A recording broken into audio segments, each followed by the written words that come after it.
मेरे प्यारे दोस्तों, आप सभी को मेरा नमस्कार। मैं आदर्श कुमार अपने चैनल में बिहार का के माध्यम से कहानियाँ सुनाता हूँ। दोस्तों, आज की जो कहानी है ये एक सच्ची कहानी है और ये मेरी खुद की आप बीती है।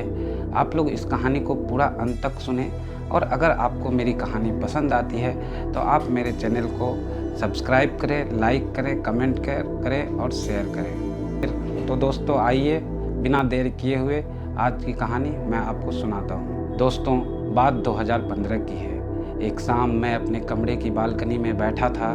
मेरा कमरा मुंबई के एक ऊंची इमारत के 18वें मंजिल पे था। बाहर मौसम काफ़ी सुहाना था। तेज़ हवा और थोड़ी थोड़ी बूंदाबांदी बारिश हो रही थी। तभी मेरे मोबाइल की घंटी बजती है।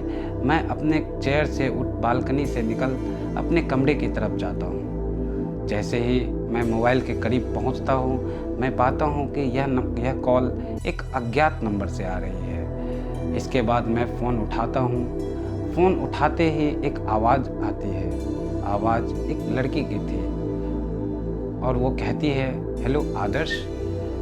ये आवाज़ कुछ जानी पहचानी लग रही थी। जी हाँ दोस्तों, ये मेरा शक बिल्कुल सही निकला। ये एक जानी पहचानी आवाज़ थी।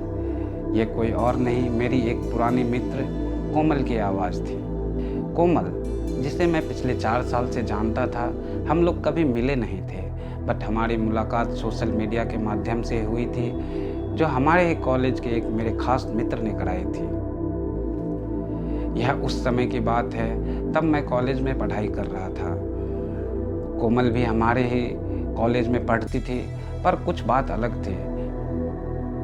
जैसे कोमल मेरे से जूनियर थी और वो हमारे ही कॉलेज के किसी और केंद्र में पढ़ाई करती थी। मैं और कोमल जब भी समय मिलता, हम लोग मैसेज में ढेर सारी बातें किया करते थे। एक दूसरे की खिंचाई भी किया करते थे। धीरे धीरे हम एक दूसरे को अच्छे से जानने लगे। हमारी दोस्ती और भी गहरी होती चली गई। फिर एक दिन मैं कोमल से कहता हूँ, क्या मुझे तुम्हारा नंबर मिल सकता है? अभी तो हम अच्छे दोस्त भी बन चुके हैं। तभी सामने से आ जाती है, नहीं अभी नहीं। मैं सोचने लगता हूँ, कहीं मैंने नंबर मांग के गलती तो नहीं कर दी। तभी कोमल एक हंसी वाली इमोजी भेजती है। उसके आगे उसने कुछ ऐसा लिखा था, हा हा हा, देखो तुम्हारी शक्ल कैसे बन गई है। और फिर हंसी वाली इमोजी भेजती है, बट इस बार इमोजी के साथ वो अपना मोबाइल नंबर भी भेजती है। उसके बाद जो बातें हमारी घंटों चैट पर हुआ करती थी कुछ दिनों पहले तक, वो देखते ही देखते फ़ोन कॉल्स में बदल गई और अब हम घंटों फ़ोन पर बातें करने लगे। दिन बीतता गया, समय निकलता गया। अब एक वक्त ऐसा भी आ जाता है जब मेरे कॉलेज की पढ़ाई ख़त्म हो गई और कोमल की अभी बाकी थी, क्योंकि कोमल मेरे से जूनियर थी। उसके बाद जो हमारी डेली की रूटीन थी, घंटों बातें करना, वो धीरे धीरे ख़त्म सा हो गया। मैं अपने करियर को बनाने के लिए सपनों की शहर बॉम्बे आ गया और कोमल अभी भी कॉलेज में पढ़ाई कर रही थी। मुझे यहाँ आने के बाद एक अच्छी नौकरी मिल गई। जितना ही मैं अपने करियर में आगे बढ़ता गया, मेरी दोस्ती उतने ही धीरे धीरे पीछे छूटती गई। ये वो एक वक्त था जब मैं कोमल से घंटों बातें किया करता था और अब ये वक्त है जब फ़ोन की घंटी बजती है और उनसे एक आवाज़ आती है, हेलो आदर्श। कोमल की पढ़ाई अब पूरी हो चुकी थी। कोमल बताती है, आदर्श मैं मुंबई आ रही हूँ। फिर मैं मजाकिया लहजे में पूछता हूँ, क्या तुम मुझसे मिलने आ रही हो? कोमल कहती है, हाँ हाँ बिल्कुल, और पूरे 2 महीने के लिए आ रही हूँ। मेरी एक कंपनी में इंटर्नशिप लगी है। मैं कहता हूँ, बहुत बहुत बधाई हो। साथियों, अभी तक मैं और कोमल कभी मिले नहीं थे। हमारा जब जो भी बात होता था, आज तक हम चैट पे ही बातें किया करते थे और मैं मन ही मन प्रसन्न हो रहा था।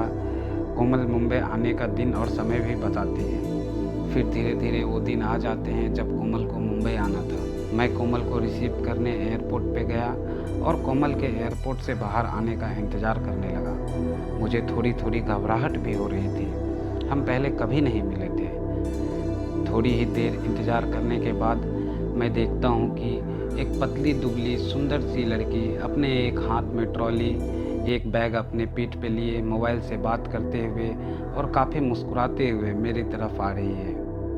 और वो जिस तरह से चलकर आ रही थी, मैं समझ चुका था कि यही कोमल है। क्योंकि मैंने उसकी कुछ तस्वीरें सोशल मीडिया पे देख रखी थी और देखते ही देखते कोमल मेरे करीब आ जाती है। मैं कोमल को देखता हूँ और कहता हूँ कि तुम बिल्कुल अपने फ़ोटो जैसी दिखती हो। कोमल भी मुझे कहती है आदर्श तुम भी बिल्कुल वैसे ही दिखते हो। इस तरह हम दोनों की पहली मुलाकात होती है। क्योंकि कोमल मुंबई में नहीं थी इसलिए कुछ दिन वो हमारे ही साथ रुकती है। साथियों, इसी 20 दिसंबर में मेरा जन्मदिन आ जाता है। मेरे कुछ दोस्तों ने मेरे लिए सरप्राइज़ पार्टी रखी थी। रात 12 बजते ही मैं केक काटता हूँ और सभी दोस्तों के साथ शेयर करता हूँ। थोड़ी देर की मस्ती मजाक के बाद हम सब एक दूसरे से बातें करने लगते हैं। तभी मुझे न जाने ऐसा अचानक क्या होता है, मैं जाता हूँ और अपनी कुछ पुरानी एल्बम निकाल कर लाता हूँ और सभी दोस्तों को दिखाने लगता हूँ। सारी तस्वीरों को देख हम सब की यादें ताज़ा हो गई। सभी दोस्तों में कोमल भी एक थी। उसमें कुछ हमारे बचपन के फ़ोटो और कुछ हमारे कॉलेज की तस्वीर थी। कोमल एल्बम देख ही रही होती है कि मैं देखता हूँ वो एक फ़ोटो पे रुक सी गई है। उस फ़ोटो को कोमल एल्बम से बाहर निकालती है। फिर मैं पूछता हूँ, अरे अरे ये फ़ोटो तुम क्यों निकाल रही हो? कोमल थोड़ी आश्चर्य से मेरी तरफ देखती है और कहती है, आदर्श ये फ़ोटो मेरे घर पे भी है। मैं हैरान रह जाता हूँ। जिस फ़ोटो की बात कोमल बता रही थी वो उस फ़ोटो में मैं तकरीबन 3 साल का हूँ और वो मेरे पापा के ऑफिस की तस्वीर है जिसमें मेरे पापा के साथ उनके कुछ कर्मचारी दोस्त भी उनके साथ हैं। इसके बाद मैं कोमल से पूछता हूँ ये कैसे हो सकता है? तभी सभी मेरे दोस्त भी पूछने लगते हैं कि बताओ कोमल ये कैसे हो सकता है? ये फ़ोटो तुम्हारे घर पे भी कैसे है? इसमें तो आदर्श बहुत छोटा दिख रहा है। तभी कोमल हम सबको बताती है ये जो लाल कलर की साड़ी पहन औरत खड़ी है ये मेरी माँ है। वो कहते हैं ना दुनिया बहुत बड़ी है, पर मेरी कहानी से हमें यह पता चलता है कि दुनिया इतनी भी बड़ी नहीं है। कौन कहाँ कब किस मोड़ पे कैसे मिल जाता है हमें पता नहीं होता। और अब इसके साथ मैं आप सबसे जाने की अनुमति लेता हूँ। मिलते हैं कल और एक नई कहानी के साथ। और हाँ दोस्तों, अगर आप लोगों को मेरी कहानी पसंद आती है तो आप लोग हमारे चैनल को लाइक करें, सब्सक्राइब करें, कमेंट करें और शेयर करें। और आप लोग अपना ख्याल रखें। Good bye.